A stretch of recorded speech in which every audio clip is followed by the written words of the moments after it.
You know, the chaos of war can be the perfect cover for something much more personal, much darker. Today, we're digging into a really tragic story from Sri Lanka, where a massive nationwide rebellion was actually used as a shield for a brutal, calculated murder. We're going to rewind to April of 1971, to the story of a young woman named Premavathi Manamperi. She was just 22 years old, and she got caught in this horrifying crossfire between a political uprising and one man's very personal quest for revenge. But before we get to the tragedy, it's so important to understand who Premavathi was as a person. She wasn't just a victim in a news story. She was this vibrant young woman with her entire life right there in front of her. I mean, just look at this. She was intelligent, a respected teacher at her local Dhamma school, and she was the eldest of 12 kids, which is a huge responsibility. She was so well-loved and admired in her town of Kadagama that she was even named the runner-up in the 1970 New Year Beauty Queen Festival. But that kind of popularity, it doesn't always attract the right kind of attention. It caught the eye of the local police officer in charge, the OIC. He made his romantic intentions pretty clear, but she saw that his intentions weren't honorable, and she turned him down. And that single act of rejection, well, it would tragically set the stage for everything that followed.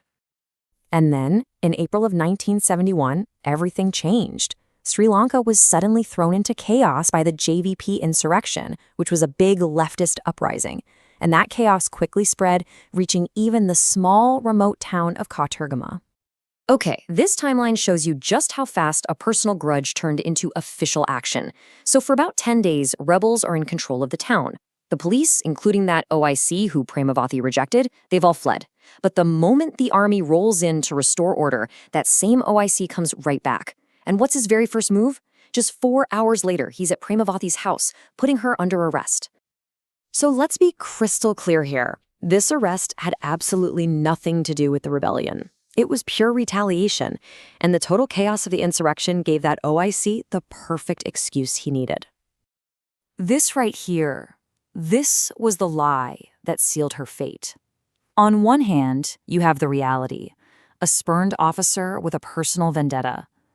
But the story he feeds to the army commander on the ground, a Lieutenant Alfred Wijesurya, is that this 22-year-old beauty queen is actually the chief insurgent leader in the whole area. It was a completely baseless, but incredibly dangerous fabrication. So they take her to this makeshift military camp, and Lieutenant Wijesurya starts interrogating her. Now, even after being tortured, she repeatedly denied having any connection to the JVP. She insisted she'd never even been to one of their political classes. But her pleas, her claims of innocence, they were just ignored. And what happened the very next day, on April 17th? Well, this wasn't done in secret. It was a public spectacle of pure brutality. And honestly, the only reason we know the horrifying truth of what really went down is because of the people who saw it happen. One of those eyewitnesses was a man named Desmond White. He was the warden of the Yala National Park. He was actually her father's boss. He had come to the military camp just to report for duty. And he saw Premavathi there, sitting on the ground, and it was obvious she'd been mistreated. And then he just had to watch in horror as Lieutenant Wijesurya began this campaign of public shaming. It's hard to even imagine. In broad daylight, right there, in front of her own townspeople, Wijesurya ordered Premavathi to strip naked. When she refused, he threatened her. So, with no choice, she took off her clothes. And then he forced her to walk, completely naked, with her hands in the air, right down the main street of her own town, while he and 2 other soldiers followed her with their guns pointed at her. After just a short distance, they opened fire. Premavathi collapsed onto the road. She was terribly wounded, bleeding, but she was still alive. Lieutenant Wijesurya then grabbed a local man, L.A. Aladdin Silva, and ordered him to go bury the body. But when Aladdin got to Premavathi, he realized she was still breathing. She actually recognized him and whispered her final, heartbreaking request. "Uncle, take my earrings and give them to my mother." And just at that moment, a soldier walked over, put his rifle to her head, and fired the final shot. You know, a crime like this could have so easily been buried and forgotten, just written off as another casualty of the insurrection. But it wasn't. The eyewitness accounts, and especially the formal report from a government official like Desmond White, just couldn't be ignored. The Prime Minister herself ended up ordering a full investigation. So her body was exhumed, and the case went to trial. And during the proceedings, it became totally, unequivocally clear that there was zero evidence, not a single shred, linking Premavathi Manamperi to the JVP. The court confirmed what everyone knew. This wasn't an act of war. It was a crime, driven entirely by the OIC's personal revenge. So, after an 11-day trial, on May 30th, 1973, a jury came back with a unanimous verdict.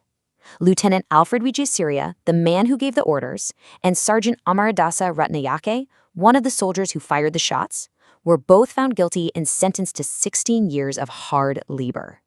But the story doesn't quite end there. Wijayasuriya died of a heart attack in prison just 1 year into his sentence, and Sergeant Ratnayake, after he was released, was killed during the next wave of political violence that swept across the country in the late 1980s. So when you look back at this whole horrific story, what's the takeaway? It's about so much more than just a single death during a rebellion. It's this chilling reminder of how power, in the wrong hands, can be twisted and abused. At the end of the day, Premavathi Manamperi didn't commit a crime. Her only offense was rejecting the unwanted advances of a man in uniform. It was defending her own dignity. And for that simple act of self-respect, she paid the ultimate price. Today, there's a monument that stands in Katargama, not just to a victim, but to her courage. Her story really forces us to ask a difficult question.